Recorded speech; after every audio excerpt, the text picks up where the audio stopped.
Un poet spunea căci din al mântuirii ceas, secunde doar au mai rămas. Dacă nu urci astăzi pe vas, te pierzi pe totdeauna. Timpul este o zestre universală. Dumnezeu ne bucură în fiecare dimineață cu aurul luminii.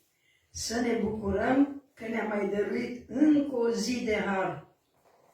La toți ni s-a dat aceeași măsură de timp.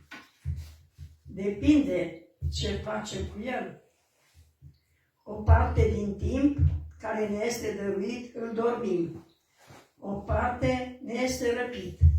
Altul ne este sustras. Altul se scurge. Timpul nu se oprește. El își face cursul neînduplecat. Acesta nu poate fi nici amânat, nici adunat. Dacă nu este folosit în mod productiv, este pierdut.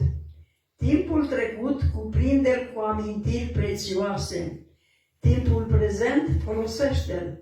De timpul viitor, bucură-te în avans. Vine vremea socotelilor, când ni se va cere socoteală de timpul pe care ni l-a oferit Dumnezeu aici pe pământ. Cuvântul lui Dumnezeu ne îndeamnă să răscumpărăm vremea, căci zilele sunt rele. O singură oră este în mâinile noastre acum. Să prețuim fiecare zi ca pe un cadou din mâna Tatălui. Și să nu-l irosim, să nu lăsăm nici o zi să ne scape, neîntrebuințată în mod productiv.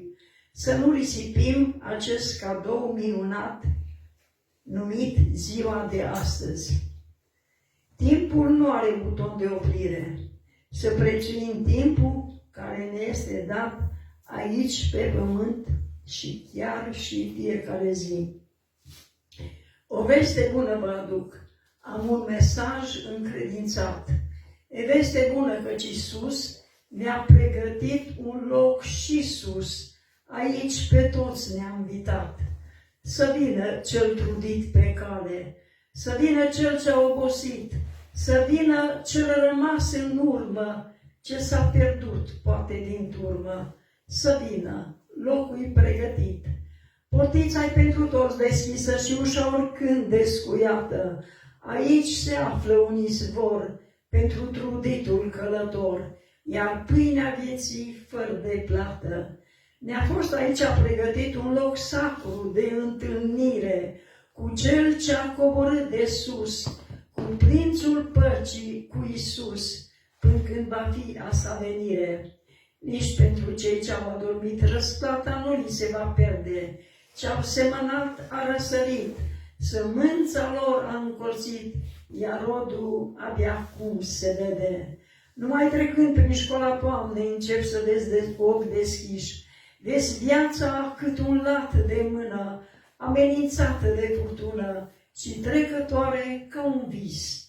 Ce școală înaltă e vârsta a treia, e cea din urmă facultate, în ea înveți nu cum se adună, vezi ce-a rămas după furtună și cum ne lasă în urmă toate. Talent, putere, frumusețe, tot ce ne împodobea odată, s-au scuturat ca trandafirii, mireasma ce-o răspândeau crinii, s-a dus cu vremea totodată. Ne-a mai rămas atâta doar ca să ne cercetăm ființa. Iisus ne cheamă încă un pas, să apucăm ultimul ceas, comora ce-ai de preț credința.